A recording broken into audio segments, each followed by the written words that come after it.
Welcome to the WriterFest podcast, where we celebrate writers, those magical, mysterious minds who pen the books we read, the songs we sing, and the shows and films we binge. I'm your host, Amy McConnell, publishing veteran, book doctor, and author. And there's nothing I love more than connecting writers with the people who make great art happen. USA Today bestselling author, artist, and founder of Brave on the Page, Marianne Richmond, has spent over 3 decades helping people of all ages find courage, connection, and self-expression through stories and writing. Inspired by her childhood journey with epilepsy and informed by a master's degree in clinical mental health counseling, Marianne's work gives voice to life's emotions, celebrations, challenges, and relationships. With more than 60 children's books and over 9 million copies sold worldwide, she writes for the unique everybody. Her recent picture book, The World Is Awaiting You, was Target's 2024 Picture Book of the Year, and her memoir, If You Were My Daughter, shares her own journey of healing an unmothered heart, the biggest why behind her creations. And now, through her Brave on the Page expressive writing workshops, Marianne guides others to process emotions, discover meaning, and live courageously. Marianne Richmond, thank you for joining us on the WriterFest podcast. Hi, Amy. I'm glad you came. I am glad I came too. You know, we changed our day of talking. We were supposed to talk a few days ago, and Right. I find that this is really fitting that we ended up talking this afternoon because our state of Tennessee is a bit in mourning today with the passing of Dolly Parton. And I know we're going to be talking about books and what there is no greater person, or there is no person who's made a greater difference for children's literature than Dolly.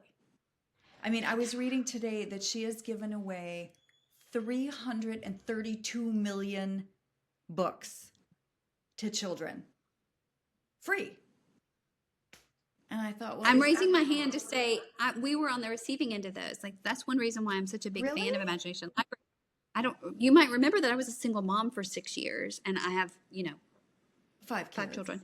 And Yeah. so each of them was, I don't think Max was, but all the girls were signed up for Imagination Library. So we got Imagination Library book, the whole, their babyhood up to 5, because it's 0 to 5.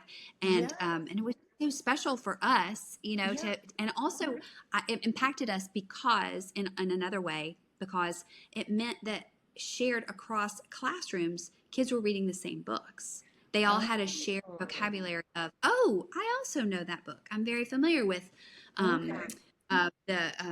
for instance, everybody got The Little Engine That Could was the very first one. Yes. I just feel like the timing of our conversation around books and stories and celebrating your own personal stories and individuality is so fitting in light of the larger know, news. Yeah. Yeah, So, I kinda agree. loved it. It got moved to today.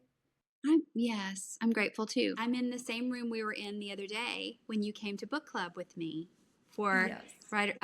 WNBA book club.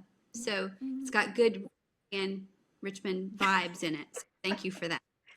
I know seeing you twice in a month is crazy because we went for about 6 months of not seeing each other. So I love it. Well, it was too long, sister. It's too long. Yeah. It's too Well, long. here we are. I love seeing you. And one thing that I'm really excited about for you right now is that you are celebrating 10 years for Be Brave Little One, right? Yes, my book base. So it Do actually. you have a copy? I do. The newest version of Be Brave Little One is a bilingual paperback. Look at that.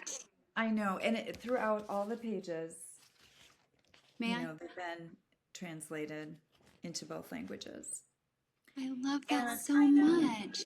I do too. This book is so special. I originally wrote this book 10 years ago. And it was funny because at the time I was publishing through Sourcebooks, so similar to what I do now. And there was someone who, his opinion was, I don't know if there's room for a book about courage. It was just in the banter of what are you working on, etc. And I was so committed to this idea of putting into the world the message of courage being a choice that we get to decide what it looks like. And that was a little bit of courage on my part because I could have a tendency to be like, oh, yeah, maybe you're right, or maybe that opinion is right. And I was like, nope. People pleasing, right? People Yeah, I was pleasing. like, I know this with my entire being that this book needs to belong out there, and it is still selling amazingly well 10 years later and finding new pockets of opportunity. I just love it. It's like watching it just fly and keep flying. That's really cool. I think I'm reacting from the perspective, I think, of a consumer of children's lit. I love children's books. As you know, I have 5 biological children and 2 stepsons, and so I've been buying books for children for 30 years, Oh my and I hope gosh. to never ever stop because hopefully we'll have grandchildren soon. So I've been stockpiling. Look, even right next to me, I have this book of yours in my. I have a library that I've already begun to accumulate for the next group of children. But when you talk about the courage concept in Be Brave Little One, and I've read that book, and in fact, they sell it at my local coffee shop, which is so cute. I love to go in there and be like, oh. But What is your local anyway, coffee I was going to shop, say by the way? the Good Cup. Was Oh, the yeah, yeah. Yes, she has sold my books there, Amanda. So, but what I was going to say, let me say it, is Yep, I sorry. think when the consumer, the mother or the parent or the guardian, whomever is teacher is reading to the child, it's also so helpful for us to read the message of your books. Sure. And Marianne, I'm just going to kind of jump in here and say I know a lot about your work, and I love how your work is really affirming for Mhm. children and affirming for adults at the same time. It's like you speak to the inner child of all of us, and I love that. So I think that's a theme across your work, wouldn't you say? Oh, for sure. Yeah, I mean, I have countless people giving me that feedback of kind of calling them life books, or yeah, to your point of appealing to grown up and child or the child within.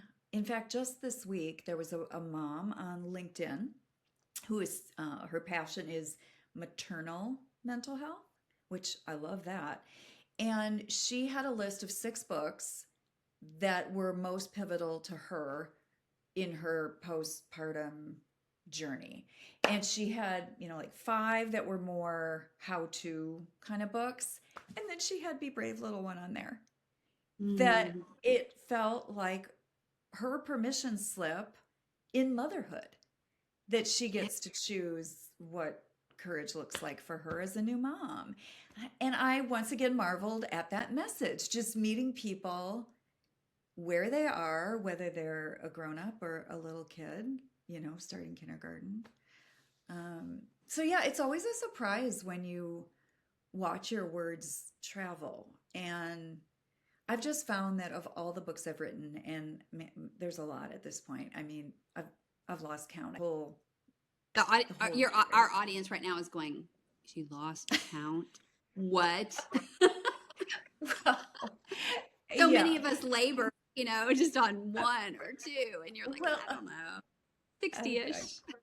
Yeah, there's a lot of them. Which was the Marianne, if I can ask, what was the Yeah. most difficult for you to write? Oh, I would say the memoir was the most difficult. But as far Oh, as, well. but to answer your question, children's books, they feel more inspired for me. So Mm. my method of writing has always been to listen for universal themes among people. So, yeah, try to listen, like my book, If I Could Keep You Little, which is probably the best total selling book, If I Could Keep You Little.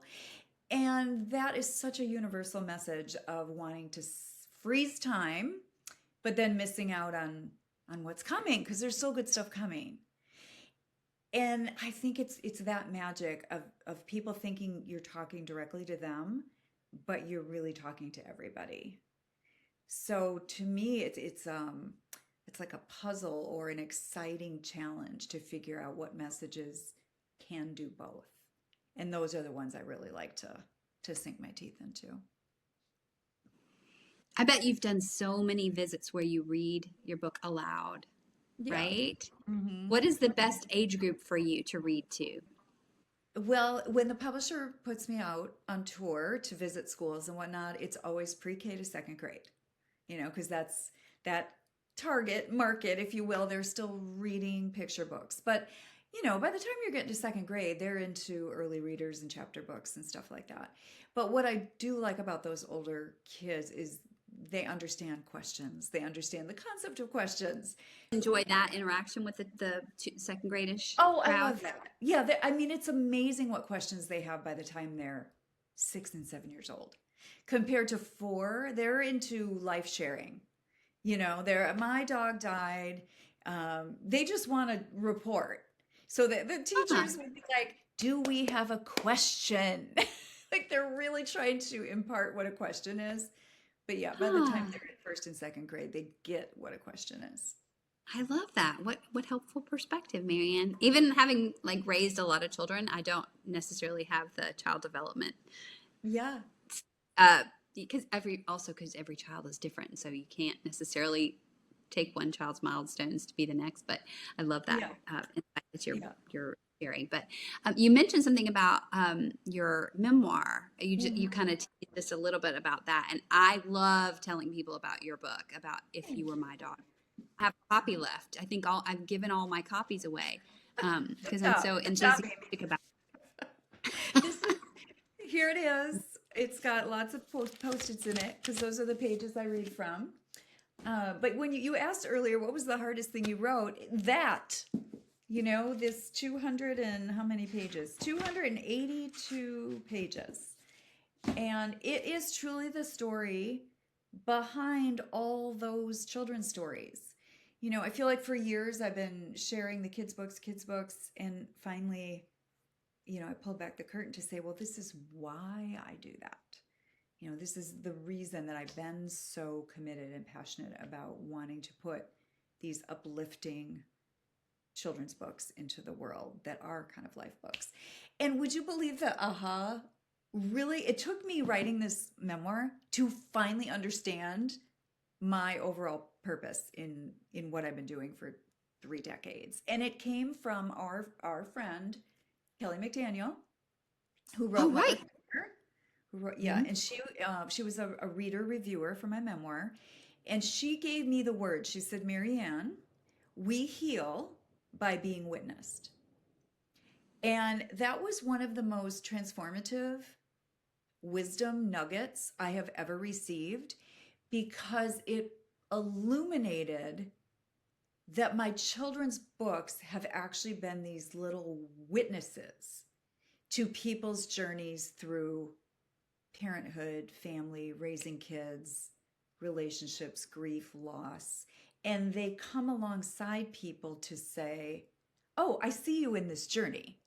And here's some words to connect to. And here's some words to read to someone to connect with them and help them feel seen and understood in this journey." Yes. And it was this big aha for me. I was like, "Oh, that's what it is." So that was very cool for me to make that connection. 30 years to figure out why I'm doing what I'm doing. No, but I mean, we're all trying to figure it out, right? And luckily for us, you kept trying, and because then we get to have the fruit of that in our lives, which is a gift to all of us. And of course, I think If You Were My Daughter is encouraging us to bear witness to our own story, I think, in a way a lot of us neglect, in the sense of, I mean, we are so busy striving and trying to accomplish and do that often we neglect bearing witness to what we've actually lived through and the importance of those things. I think when I read your book, that was the reaction that I had was like, I need to start paying more attention to one in my life, and let's be mindful of that and why it leads to choices that we make now and the way I live now. It was awesome. It was like going to therapy in many ways, although it was really just experiencing your story, but you just asked the questions that made me feel like I was going through therapy or something like that. So thank you for that. Oh, no problem. There's a line on the jacket that says how the stories were born into shape the ones we tell about ourselves. And I would say that is the crux of the book, is exactly what you're talking about, of looking at kind of the plot that is handed to each of us, the plot in progress, if you will, from who came before. And then we enter the story and have a chance to do it differently or make different choices or reauthor some aspects that aren't serving us. Or and that way, I mean, so much of my own story was seeing myself as a victim, you know, to my mother's stuff. And it was a wake-up call to be like, I don't have to tell this story this way. Like, I had gotten so used to seeing it from a certain lens. And it's like, oh, wow, no, I actually can string this together differently. I remember that you were very objective in you owned your own story, but you were objective in retracing your mom's steps in a lot of ways. You physically went to places that she'd been to sort of fact check the story. And I thought it was really, really cool that you didn't let the lore or the unwritten story just go unchecked. And you really sought out the truth that way. Why did I never think of doing such a thing? So clever. So I have a question for you that kind of pivots away from the memoir. I want everyone to buy and read the memoir, but I'm interested in your work that you've done with the porch. What kind of a degree did you get in the last little bit on? Yep, I went back for my master's in clinical mental health counseling about 3 years ago now. And I was really fascinated by wanting to better understand how our brains and bodies hold on to our stories. You know, I've been a storyteller for a long time, but I really wanted to take it to a deeper, like, brain and body place. How do we determine the beliefs that we have, and how do we choose to make meaning out of something? And I just find that that's super fascinating. So you mentioned the Porch, which is the literary center here in Nashville, and they have this cohort of writers called Writing for Good. So Writing for Good group. And we go into recovery centers and we lead expressive writing workshops with women in recovery. Although I think they're doing some with men too. And expressive writing is really that stream of consciousness writing.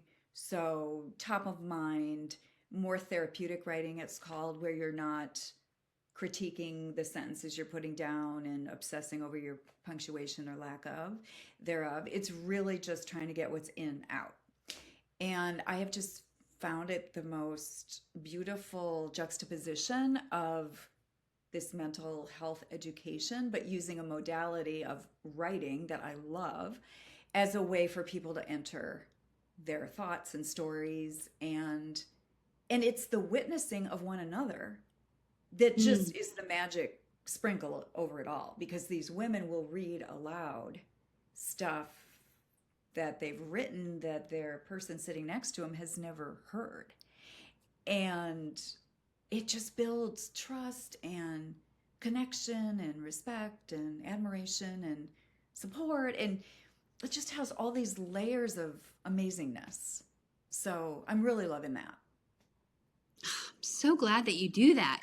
You're talking about the Writing for Good program at the Porch, right? Yes. Is it true?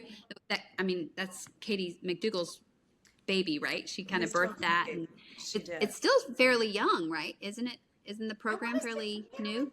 3 years, maybe.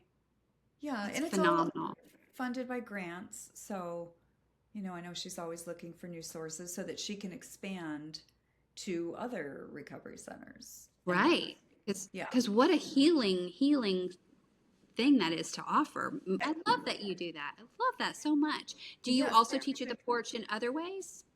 I do. Well, they're lovable. I mean, the women behind it, Katie and Susanna, I mean, they're amazing people. And it's such a gift to Nashville to have them here. But yes, I have a new enthusiasm about facilitating classes to help people write their stories. So in addition to the expressive writing, I'm leading a memoir writing class this fall. Oh, wow. It's Ooh.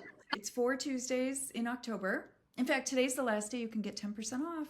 But it's called Brave on the Page, and that is a name that I've created as an umbrella for my writing classes, is Brave on the Page. So there's Brave on the Page for memoir writing, and then I'm leading my own, not through the porch, but my own expressive writing circles too, separately.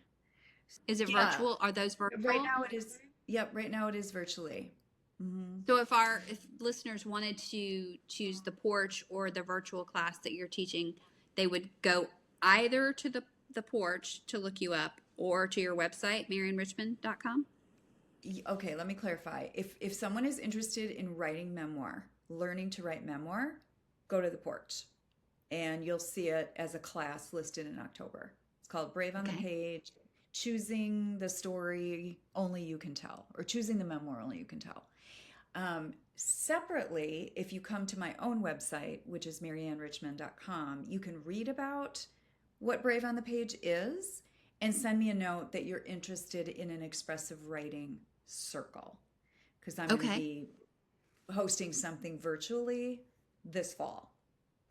Okay. And that is has been a really great experience. I started it in the spring, and I've had about a dozen women who have taken it with me, and I have one group that meets every month on the third Saturday of the month, and they're from all over the country. You know, we've got California to New Jersey, and they all come together, and they've gotten so connected with one another. So that's the other thing that blows me away, is you can have people start as strangers on day one, and by the end of day one, they're so connected to each other because they've been so vulnerable with each other. Mm-hmm.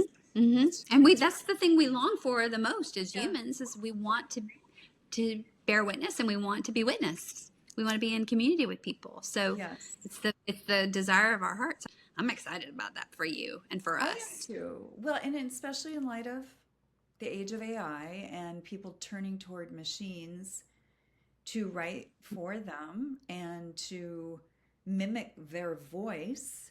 I don't know about you, but I probably get 3 to 5 spam emails a day that are AI generated, telling me they're gonna, do something for me, make my books bestsellers, or like whatever. And the whole letter is fake, and it's just crazy that it's hard to tell what the truth is right now with that coming into our world. And so I think that's the other reason that these writing circles are so precious, is it's people's voice, it's people's thoughts, it's people's heart. No confusion around that is real. No. This is the real. In the moment. So they don't have time to figure it all out before they show up. Mm-hmm. And that's where the brave comes in, right? Yeah.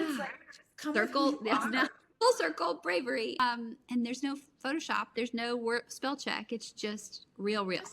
Just real. That's awesome. That's cool. The last question that I have for you is about, and this is the contagious enthusiasm part of the show, where we ask you to lift up other writers by way of what are you watching? What are you listening to? What are you reading? Well, no shocker, being a memoirist, I love true stories. I will always pick a documentary. I love it. Sometimes a rom-com for Friday night with popcorn, but I'm most drawn to documentaries. So 2 of the ones that I've watched recently are the Chris Evert, Martina Navratilova documentary. Super interesting. They were big rivals, as teenagers. And Chrissy Evert was the golden girl. Everyone loved Chrissy Evert. And Martina was kind of cast as the lesser favorite, if you will. So they kind of battled on the court and off the court. But now, as grown women, they are both experiencing cancer at the same time. And they've forged this beautiful friendship. And so the documentary is just about their journey from teenagehood all the way up to present day, where they're both, um, you know, having a different battle in their lives. So loved it. I was riveted by that. And then I I watched another documentary about the drummer Travis Barker. He played with a band a long time ago called Blink. It's like Blink 182. 182. Yeah, that's it. I was like 129. That's not right. Yes. The guy has tattoos like from his skull down to his toes. I mean, he is a complete tattoo. But his story is so fascinating. He lost his mom when he was young, and his mom and he were taking drumming lessons together so that she could keep tabs on what he was learning and remind him to practice and be like, hey, I know you learned this, so you need to practice this. I just love this. And then she ended up getting sick and passed away. And one of the last things she said to him was, keep doing your music, and you're meant to be a drummer. And so he's had this amazing career, but was in a plane crash with some of his bandmates. And several of them didn't make it through the plane crash. So he came out of this just like trying to make sense of, why am I still here? And Right. so it takes you through all that. But just like getting to know this person that I never really, I don't know, I was kind of surprised, you know, at who he was and what his character is in the best way. So that's worth a watch too. Well, coincidentally, I'm just cracked open the pages on a book of yours, Amy McConnell, called Rewilding. Oh, Jane Green. Yeah, it's written by Jane Green, and interesting to me because she's an author, of course, and gives a little bit backstory about like what her business life and authorship wins and losses was doing, but juxtaposed on this, what is a meaningful life as a woman? What makes me come alive as a woman? Well, how do I figure it out? Where do I have to go to find it? And I'm way at the beginning, but I just love all that stuff. So I'm excited I to love dive that in. book. I'm so excited for you to read it. Let's talk about it when you finish, because Yeah, for it's sure. been profoundly impactful for me.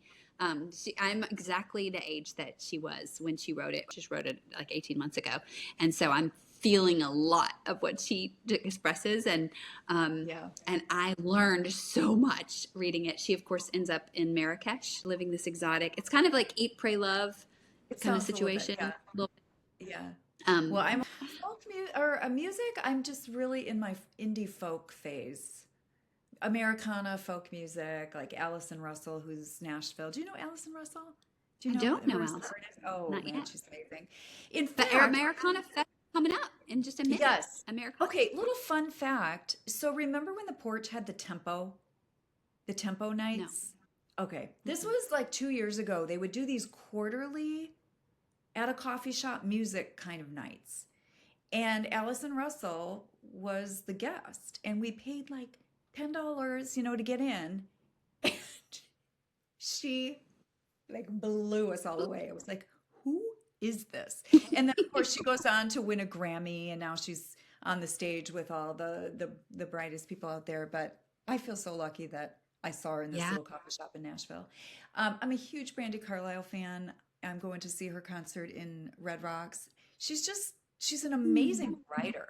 I mean, her memoir Yeah. is fabulous. And she just has a way of saying all the things in that universal specific way where you're like, oh, you're talking to me. Oh, but she's talking to you and you and you and you and you and you and you all at the same time. Mm-hmm. So I Mm-hmm. just really admire I that. love her. Oh, Yeah, love her so love her. much. Oh, and Sarah Bareilles, she has a new album out, or Oh, she. all around grief. Oh, I wow. think I had that right. She's coming out either last Friday or maybe it's this Friday, a brand new album, and so she's going to start touring. And she's just another one who's just a deeply human person. And so I find as I listen to myself talk, I'm just connected to human story. I really, I mean, that's the thread. The documentaries, the memoirs, the expressive writing, like let me know who you are, and it's all good. So, Are you an Enneagram 4? Did oh we talk hell about yes, this? of course. Of course. Can you nail me? Do you know who I am? Can you nail me real quick? Yeah, the 7. Oh, okay. Yeah, although you have to have some 2 because twos are the hospitality number, and you are forever hosting things. True. I do have a hospitality side. Good time. That's it. Well, speaking of good time, you have a good time coming up. That's a great segue. Thank you for that, Marianne Richmond. Well, we're having a Dolly good time coming up. Well, and it's really soon. It's just around. Oh, I know. It feels like I mean, in light of her passing, which is just so unbelievable, it feels like your night, the timing just got even more. It was almost prescient. It's. I mean, we started doing a Dolly Good Time, a benefit for Dolly Parton's Imagination Library. This will be our 4th year doing it, and so it's not like it's new, but it is so timely because a lot of people have been saying, what do I do with this grief that I have around this person who is such an icon, who's we call her the patron saint of children's literacy, because who else has been with Imagination Library? That's who she is, but she's also so much else. Everyone has all these feelings around that, and we feel like it was really special that we already had this cooked up, and then it's just around the corner on 9/11, which it's the only adult event happening in September in a month of Imagination Library events for kids. Really? We're the only adult event. Yes, so it'll be on September 11th at Nelson's Greenbrier, and tickets are available on Eventbrite. So hopefully people who are listening, if they haven't already gotten their ticket, they will, because they're going fast. So I'm excited about that. Yeah, and I don't know if you know this, but the family requested in lieu of flowers to make donations to the Imagination Library. I just read that today. So again, like if you want to pay tribute to her life and her legacy, like go to the event.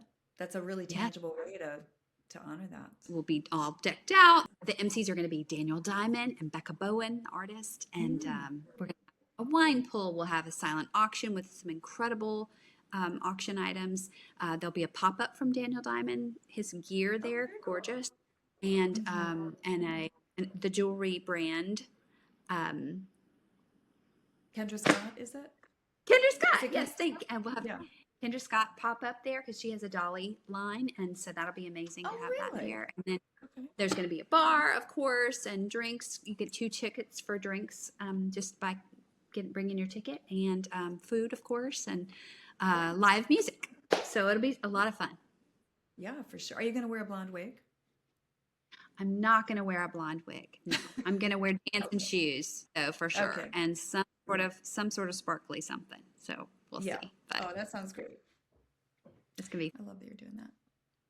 Thank you. Well, I love that you came on the show today. You are one of my very favorite people in general, but also for sure one of my favorite authors. And I'm collecting your books, as I said. The World is Awaiting You.